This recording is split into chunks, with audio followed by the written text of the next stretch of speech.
ब्लॉगमध्ये स्वागत करते. सो आजचा दिवस मला खूप चांगला जाऊ दे, तुमच्यामधल्या सर्व इच्छा पूर्ण होऊ देत. सो आम्ही चाललो आहे गावाला. अचानक प्लॅन झाला आहे. ॲक्च्युली आम्ही रात्री जाणार होतो, पण आता दुपारी निघालो आहे.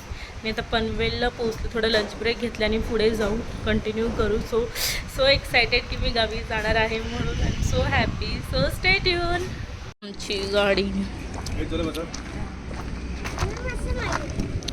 नाही, तुम्ही पण मागेच कामाला जाऊ.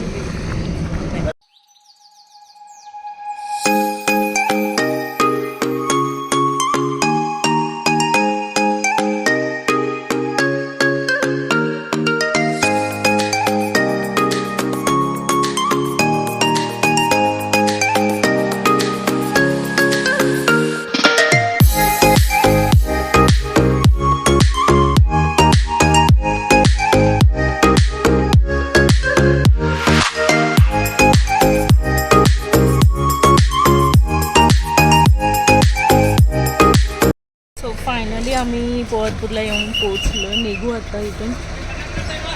बस पण आम्हाला टायमात भेटली. सो एमटी बस खाली आहे, कारण वस्तीची गाडी आहे ही. सो आम्ही आता पोचू थोड्या वेळानंतर.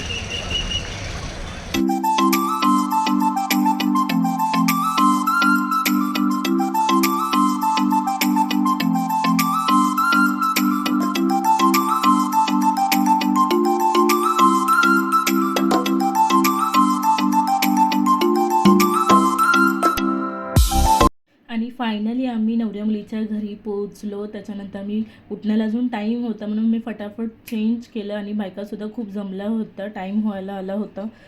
आणि घरी जाऊन मी सगळ्यांना भेटले आणि त्यांना बघून मला बघून त्यांना खूप आनंद झाला, कारण कोणालाच वाटलं नव्हतं की मी ह्या लग्नासाठी येईल. I am so excited.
अशी विनंती आहे.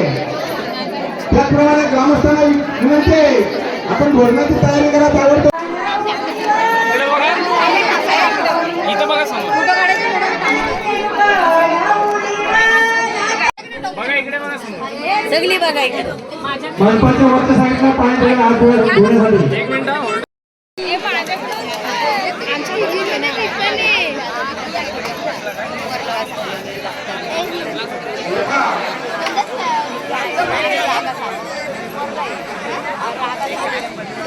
सो आम्ही आता जेवायला बसलो, भूक लागली आता. मी त्याला सांगितलं तू घेऊन यायचं जेवून दे. कोण जेवायला बसलाय? हो. ते बघू दे.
इथे रात्री डान्स करता करता मुलांनी पुन्हा हळद खेळली. जवळजवळ 1-1.5 बालडी त्या लोकांनी हळद भिजवून सगळ्यांना लावत होते. मस्ती चालू होती सगळ्यांची डान्स करता करता.